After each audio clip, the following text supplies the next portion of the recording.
everyone, this is Tim with Online Big Blue, bringing you the best in your Giant sports talk and entertainment. Stream was fun yesterday. Good draft stream. Yeah, we're going to have a quick video today because the Giants took Toney, of course, out of Florida. Interesting pick. I liked the trade with the Bears.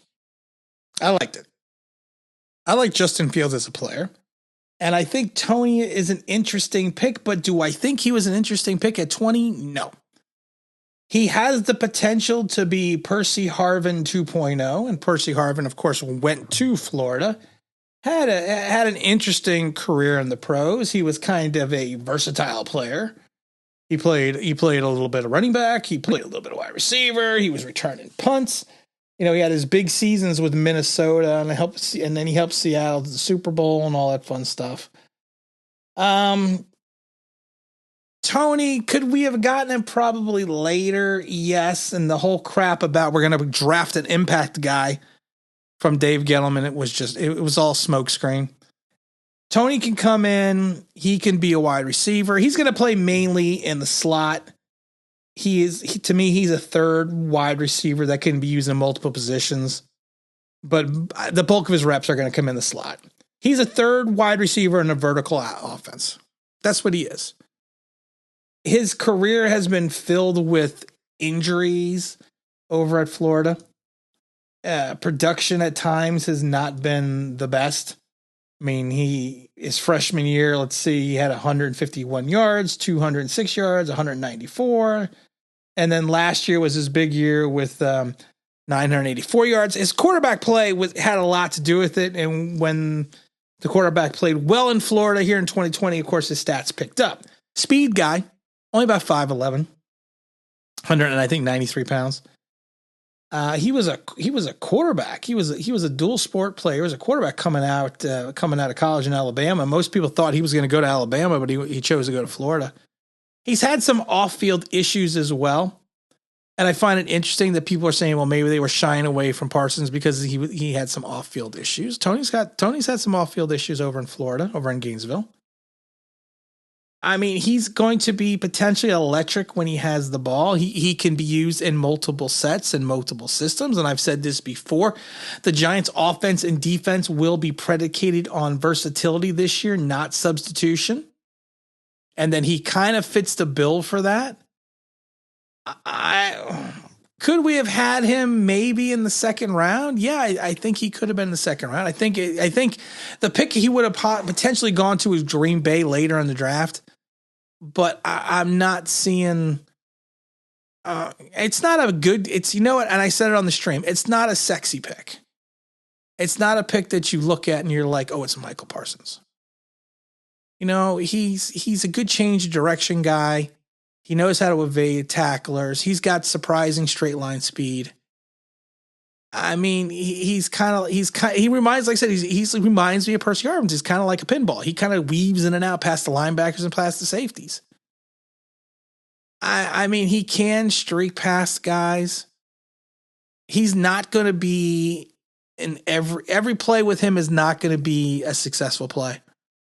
It's just the way it is. It's just the way he plays. When the ball is in the air, he kind of shows some above average skills to track the ball, especially when it's thrown over his shoulder. He makes more catches outside his frame and extends his arms. And he does it well because he doesn't lose speed when he does it. But yeah, I mean, it's going to be interesting. Getting him off the line potentially could be interesting as well. I mean, it's like I said, it's not a bad pick. It's not a bad pick. He's not the great. He is not the greatest route runner. He's really not. At times, scouts said he looked incredibly raw. He can take too much time to enter into his routes, and he spends more time. Sometimes, he can be manipulated by defenders within those first few seconds. He's going to be in the spread offense. His best trait out of everything is his speed. I mean, what did he run, a 4.39 during his pro day? And if you're looking at strictly speed, that's what he has. You know, and if I love it because the available Pro Football Focus says Toney had 43 missed tackles forced in his college career. He has the highest percentage of missed tackles per catch to be an all Power 5 top wide receiver since 2014. That and a bag of donuts will get you a bag of donuts. He can be used as a running back at times. He's gonna fill in for the punt returning duties. He's gonna fill in for Peppers. I mean, to me, the win of this night is getting the draft pick, is getting the first rounder. Now the problem with the Bears is they're going to be boom or bust. They could potentially be a top team. They could potentially be the Bears. They could potentially be, you know, the pick could be in the low 20s, or it could be in the high teens, because the Bears are going to be they're going to be a boom or bust team. If Fields plays well and the defense plays up to par like they should, they're a playoff team. If not, they're going to go, you know, like they'll go 3-14, and we could have a top 10 pick. Don't hate the pick. Percy Harvin 2.0. He's got a bit of home run potential whenever he has the ball in his hands. But was he someone that I would have taken at 20 when some of the other players that were on the board? No. I would have taken Bateman over him, but that's just me. He's not going to carry an offense. He's got an injury history, which makes him a liability.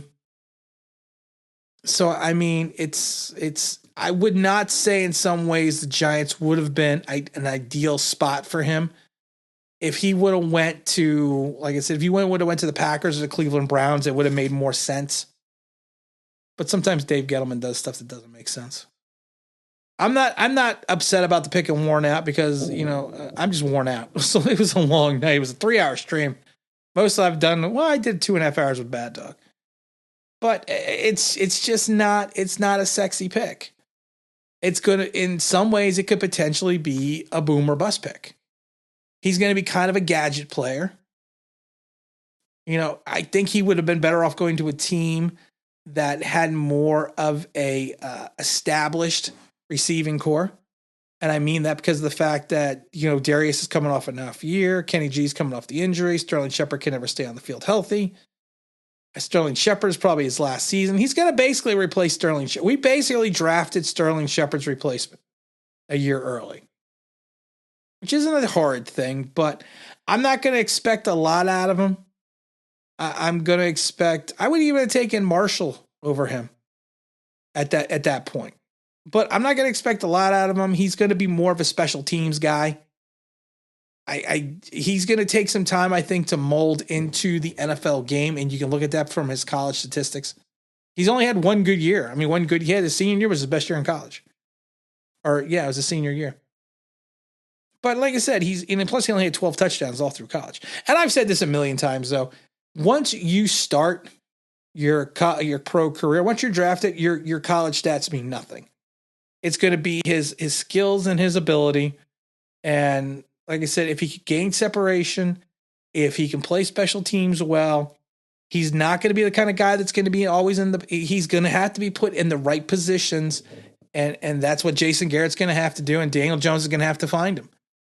And I think that's the way we got to look at it. And I got in this Temple Online. Big Blue will bring you the best on New York Giants sports talk and entertainment. And as always, if you could like, if you subscribe, if you're ring the bell, you know what I mean? That'd be awesome.